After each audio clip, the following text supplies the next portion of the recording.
예수님께서 이 땅에 오셔서 33년 동안 계셨어요.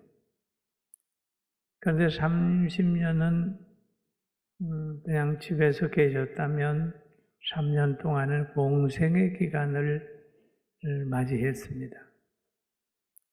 그런데 이 공생의 기간의 시작은 기도로 시작을 했습니다.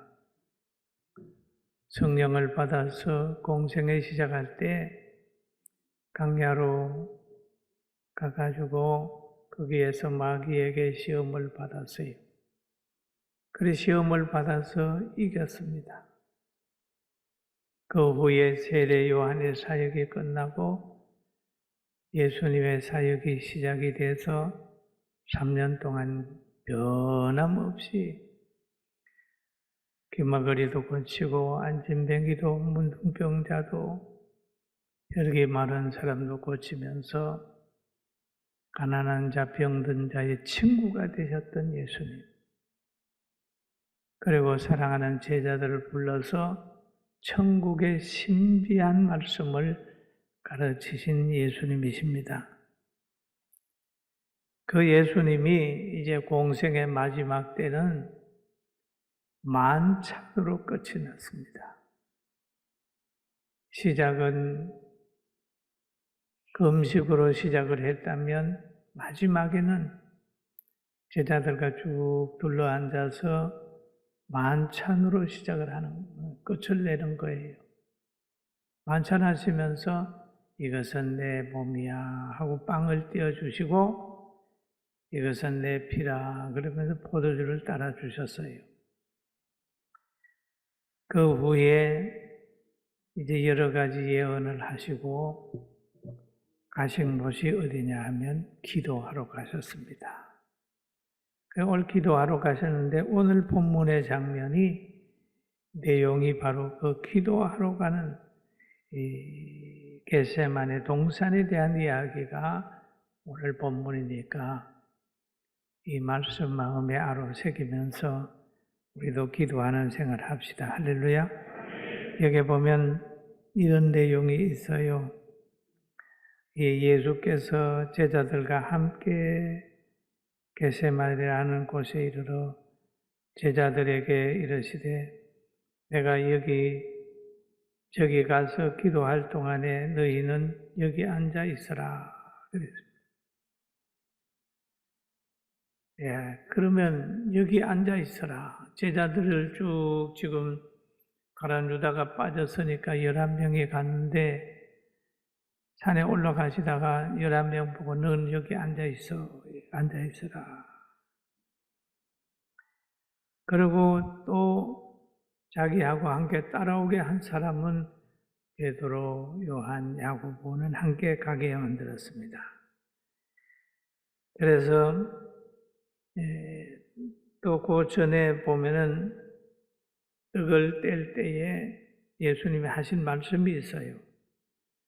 그들이 먹을 때에 이르시되 내가 진실로 너희에게 이르노니 너희 중에 한 사람이 나를 팔리라 그랬는데 이 사람은 없어요. 지금 요게 기도하는 멤버에 오지 않았습니다. 오늘 밤에 너희가 나를 버리리라 그렇게 했습니다. 멀리 가 오늘 밤에 버리리라. 예수께서 이르시되 내가 진실로 내게 이르노니 오늘 밤 닭 울기 전에 내가 3번 나를 부인하리라 그랬습니다. 부인하리라. 이 3번 부인하리라 하셨고 또 자기를 파는 자가 있는 것도 이제 알려주었습니다. 그리고 예수님은 자신이 재판을 받고 어떤 모양으로 저주의 상징인 십자가에서 달려 돌아가시는 것을 알기 때문에 기도하시는 거예요. 열심히 기도해서 제자들과 함께 겟세마네에서 열심히 기도를 했습니다. 기도하시면서 보면은 그렇게 하지요. 기도할 동안에 너희는 앉아있으라 하시고 3명을 데리고 와서 같이 기도를 했는데 예수님께서 고민하고 슬퍼하사 우리가 사실 기도할 때 보면 좋을 때 기도보다는 고민하고 슬픔이 있을 때에 하나님 앞에 열심히 또 기도하게 되거든요. 예수님도 보면은 고민하고 슬퍼하사 하신 후에 간절히 예수님도 기도하셨어요. 기도했죠. 그리고 사랑하는 제자 베드로와 요한 야고보에게는 자기의 약한 부분, 고민하고 슬퍼한 부분을 그들에게 나타내시면서 기도를 했습니다.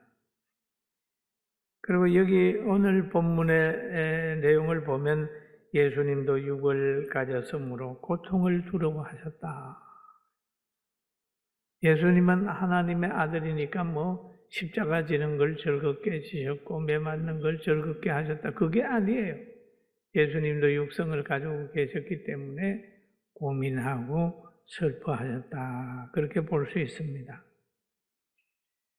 그리고 베드로가 세베대 두 아들을 데리고 기도하는 곳으로 높이 올라가서 그 고민하고 슬퍼하는 것을 보이시면서 같이 기도하기를 원했던 것입니다. 예수뿐 아니라 오늘에 사는 우리들도 자신의 미래에 대한 일을 생각하면서 기도하잖아요. 예수님도 기도했지만 우리도 기도합니다.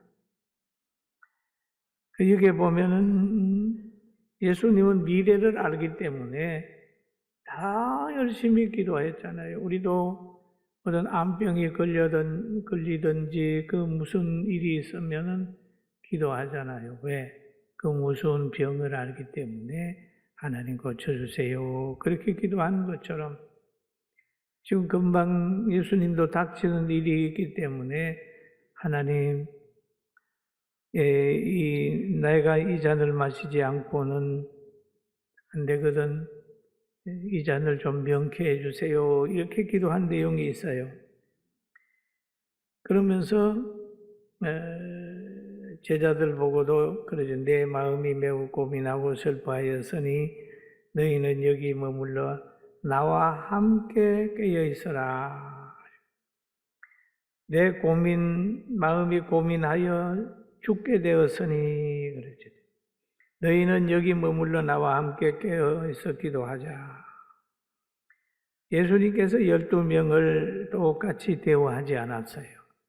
똑같이 하지 않고 어떤 사람에게는 자기 속마음을 보인 사람이 있는가 하면 어떤 사람은 12명이지만은 앉아서 있게도 만들었다는 거죠. 제자들 중에도 다 예수님 마음에 맞은 것이 아니라 그 중에도 예수님 마음에 특별히 맞은 사람이 있다. 또 그 중에 하나는 사탄이 사용하는 가룟 유다와 같은 사람도 거기 있었다는 것을 우리 성경을 통해서 볼 수가 있습니다. 그 예수님의 12명 모두 똑같은 사역을 한 게 아니라 어떤 사람은 앉아있고 어떤 사람은 기도하고 어떤 한 사람은 제사장들에게 가가지고 예수님을 은 30냥에 팔 수 있는 공리를 하고 있었다. 그렇게 볼 수가 있습니다. 그런데 예수님은 고민하고 슬퍼하사 자신의 내면의 세계를 보이시면서 함께 기도하기를 원했던 것입니다. 그리고 또 누가복음에 보면은 유혹에 빠지지 않도록 기도하라. 예수께서 돈을 던질 만큼 가셔서 무릎을 꿇고 그렇게 기도한 내용이 성경 본문에 나오고 있습니다. 또 한 가지 이 성경에 보면 예수님이 육신과 영혼의 갈등이 있었다는 거죠. 여러분, 육신과 영혼의 갈등이 있습니다. 우리도 가끔 주일날이 되면 여기 갈까, 예배 갈까, 기도할까, 다른 거 할까, 갈등하죠. 돈을 가지고도 갈등하게 되고, 시간을 가지고도 갈등하게 되고, 또 가는 장소를 가지고도 갈등할 수 있습니다. 근데 예수님께서도 지금 두 갈등이 생겼어요. 그래서 예수님은 마태복음 26장 39절에 보니까 조금 나가 얼굴을 땅에 대시고 엎드려 기도하여 이르시되 내 아버지여, 그럽니다. 내 아버지여, 만일 할만하시거든 이 잔을 내게서 지나가게 하옵소서. 이게 육을 가진 예수님의 간절한 기도였습니다. 내게서 지나가게 하옵소서. 내가 재판받는 것을 명쾌해 주세요. 십자가 지는 것을 명쾌해 주세요. 많은 사람들에게 조소받는 그 수치스러움을 명쾌해 주세요. 십자가 지는 고통을 명쾌해 주세요. 라고 하는 간절한 기도였지요. 명쾌해 주세요. 그리스도께서 자기를 이제 뜻보다도 아버지의 뜻에 대해서 순종을 하는 거죠. 이게 믿음입니다. 아버지는 사랑이 많으시고, 아버지는 나의 미래를 아시고, 아버지는 나를 창조하셨고, 아버지는 영원한 세계를 주장하시는 그분이, 그 아버지가 사랑하고 기뻐하는 자녀를 대하는 모습이 대해서 주는 환경이 최고 환경인 줄 아는 거죠. 그러니 예수님은 3번씩이나 기도하다가도 결국 마지막 기도는 아버지 뜻대로 되기를 원합니다. 라고 하는 결론을 내리게 됩니다. 이렇게 3번씩이나 기도합니다. 기도한 후에 제자들에게 와서 이렇게 가만히 봅니다. 무리를 보니까 아주 고민하고 있는 거예요. 고민하고 있으니까 다시 제자들에게 와서 보니까 기도하는 것보다는 자고 있는 거예요.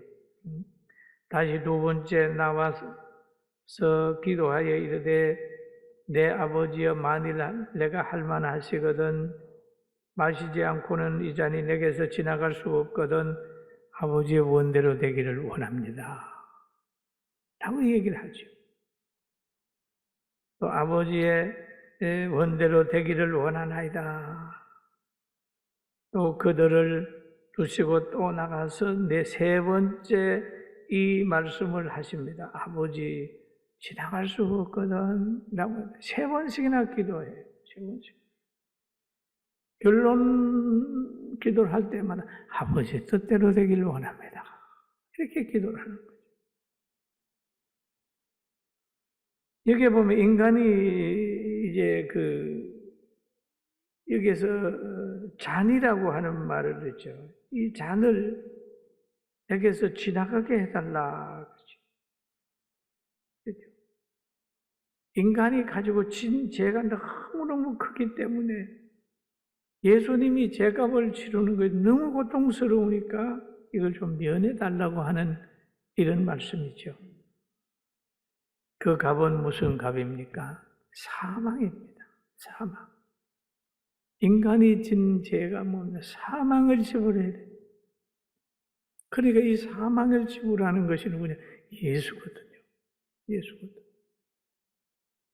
그 지불되는 사람이 얼마나 힘들겠어요.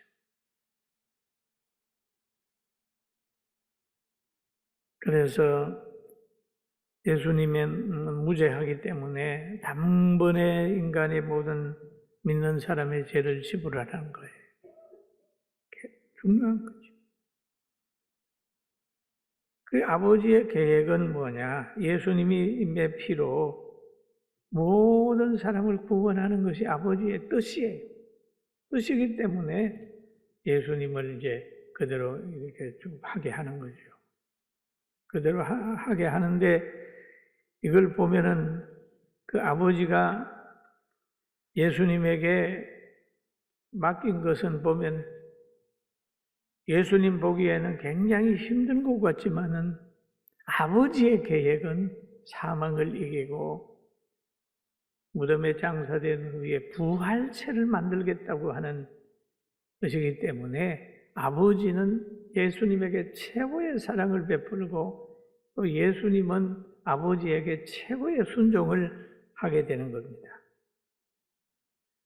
그리고 기도하신 다음에 예수님께서 제자들에게 옵니다. 마태복음 26장 40절 같이 한번 볼까요? 40절 이렇게 말하고 있습니다. 제자들에게 오사 그 자는 것을 보시고 베드로에게 말씀하시되 너희는 나와 함께 한 시간도 깨어 있을 수 없더냐. 예. 야, 너희는 나와 함께 한 시간도 깨어 있을 수 없더냐. 고민하고 슬퍼하신 예수님께서 제자들에게 그런 거예요. 나와 함께 한 시간도 깨어 있을 수 없더냐. 또 그것을 안 예수님이 그 뜻대로 순종했지요. 아버지의 뜻대로 하옵소서 그랬죠. 예수님에게는 부활의 영광과 천국의 입성의 복이고 믿는 자는 사망에서 생명으로 옮겨지는 거죠. 그 옮겨지는 과정이 엄청 힘들다는 거예요. 하늘의 미랄이 여러분 땅 밑에서 섞는 것이 있잖아요. 그 하늘 그 미랄은 희생입니다. 그러나 미랄이 썩으니까 거기에 싹이 나고 거기에 잎이 피고 거기에 열매가 맺는 것처럼 예수님은 바로 생명의 씨앗이에요. 씨앗. 생명의 씨앗. 그 생명의 씨앗이 예수님이 희생함으로 십자가를 짐으로 해서 오늘날 전 세계 예수 믿는 인구가 얼마나 많습니까? 오늘도 우리가 예수님의 이름으로 자유를 얻고 예수님의 이름으로 기쁨을 얻고 예수님의 이름으로 찬양을 하고 예수님의 이름으로 오늘 감사를 하고 있잖아요. 할렐루야. 그 예수님의 이 위대함 참 놀랍습니다. 그래서 예수님은 끝까지 순종으로 승리했어요. 엄청난 인내가 예수님에게 있는 거예요. 엄청난 희생이 예수님에게 있는 거예요. 그런데 예수님이 모든 기도를 끝내시고 제자들에게 왔습니다. 제자들에게 와보니까 제자들이 지금 45절에 그렇게 하잖아요. 이에 제자들에게 오사 이르시되 이제는 자고 쉬라. 이제는 자고 쉬라. 보라. 때가 가까워 왔으니 라고 이 표현을 하고 있잖아요. 자고 쉬라. 여러분 기도도 때가 있습니다. 여러분. 기도할 때가 있습니다. 자고 쉬라. 이제는 자고 쉬라. 3번씩이나 기도할 때가 있지만은 자고 쉴 때가 있다는 거죠. 여러분 때가 있다. 때가 있다 소리는 우린 많이 듣죠. 많이 듣습니다. 그러면서 또 말씀하시기를 제자들에게 그러잖아요. 베드로, 요한, 야고보에게 하는 말이 있습니다. 이제는 과거에는 자기를 위하여 기도했다면 이제는 자기를 따르는 제자들을 위하여 기도를 하는데 시험에 들지 않게 깨어있어 기도하라. 예수님이 시험에 들지 않게 깨어있어 기도하신 그분이 다시 제자들을 향하여 시험에 들지 않게 깨어있어 기도하라. 시험이 곧 온단 말이에요. 그렇게 기도 부탁을 하잖아요. 그들의 육신이 약해가지고 졸며 자는 것을 알면서도 육신이 약하도다라고 얘기를 하면서도 시험에 들지 않게 깨어있어 기도하라. 기도하라. 우리가 기도하는 이유가요. 기도 무슨 행사가 아닙니다. 꾸준하게 기도하면 시험이 안 들어요. 시험이 안 들어요.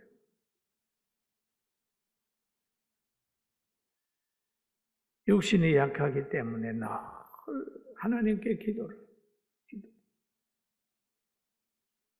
그래서 45절에 보면 이에 제자들에게 오사 이르시되 이제 자고 쉬라 보라 때가 가까이 왔느니라 인자가 죄인의 손에 팔리느니라 라고 얘기를 합니다. 때가 있다 자고 쉬라. 여러분 그렇잖아요. 공부할 때가 있잖아요. 어린 아이들 공부할 때 있잖아요. 공부할 때 공부시키고 성경원 보낼 때 성경원 보내고 사랑할 때 사랑하고 때가 있다는 거죠. 준비할 때 준비하고 자녀 양육할 때 양육하고 노년이 되면 또 때가 있잖아요. 그 때를 아는 것이 지혜입니다. 자, 그때 내가 뭐 할 때지? 내가 지금 뭘 해야 될 때지? 여러분 한번 생각해 보세요. 그러면 때가 있습니다. 하나님이 주신 때가 있어요. 우리 교회의 때는 지금 뭐 할 때입니까? 우리 대한민국 때는 뭐 할 때입니까? 우리 기도할 때 제목은 뭘 위해서 열심히 기도할 때입니까? 우리 가정과 사회에 지금 무엇을 우리에게 요구하고 있습니까? 이 때를 좀 알아야 되는 겁니다. 그래서 성경에 보면 예수님과 동행하는 베드로는 기도할 때에 피곤해서 졸았습니다. 그러고 지나갔습니다. 자고 쉴 때가 되었습니다. 그러니까 제자들이 부족한 거지요. 그들은 때를 잘 활용 못한 거예요. 인자가 죄인의 손에 팔리우느니라 라고 얘기를 하죠. 인자가 죄인의 손에 팔리우느니라 라고. 그 하나 가룟 유다가 와가지고 예수님을 팔지 않습니까? 그러니까 베드로는 화가 나서고만 군사의 그 칼을 빼가지고 말고의 길을 쳐뜨리죠. 예수님께서 그 떨어진 길을 주우면서 붙여주면서 야 베드로야 이것까지 참아. 칼로 쓰는 사람은 칼로 망하는 거야. 그랬잖아요. 그런데 가룟 유다를 가만히 보면 그러잖아요. 라비어 안녕하십니까? 하고 입을 맞추는 거예요. 얼마나 사랑의 표현이잖아요. 반가우면 입을 맞춘다. 그게 넘겨주는 하나의 사인이에요. 참 가장 사랑에 표현하는 것을 가장 미움의 그 행위로 연결을 시켜주는 거예요. 이건 뭐냐 하면 사탄이 들어가면은요, 입으로는 천사의 같은 말을 하면서도 내면의 세계는 파멸을 계획하고 있단 말이에요. 입으로는 천사같이 도와주겠다고 하면서 계획은 그 사람이 가지고 있는 것은 송두리째 뺏으려고 하는 계획을 가지고 있을 수 있기 때문에 우리는 분별해서 사람 뒤에서 역사하는 어둠의 세력을 분별하고 물리칠 수 있는 성령 받은 영감이 있기를 주의 이름으로 축원합니다. 영감이 없으면 판판이 속습니다. 속아요. 영감이 없으면 속더라고요. 하나님이 쓰는 사람이 되게 되면 여러분 직장에서나 가정에서나 어디서나 하나님이 여러분 우리 높여놓습니다. 할렐루야. 하나님이 높여놓습니다. 할렐루야. 그렇잖아요. 국민을 높이면 국민이 높이고 하나님을 높이면 하나님이 높이는 거예요. 국민이 높이면 대통령이 되고 하나님이 높이면 가장 더 높은 사람이 되는 거예요. 시대를 안 타는 거예요. 다니엘처럼. 여러분 내가 할 일을 잘 알아서 어디가 타협하지 말고 하나님 말씀대로 든든하게 서고 자신감을 가지고 하나님 나와 함께 한다는 믿음 가지고 십자가 지고 나가서 고난주간 승리하게 되길 주의 이름으로 축원합니다.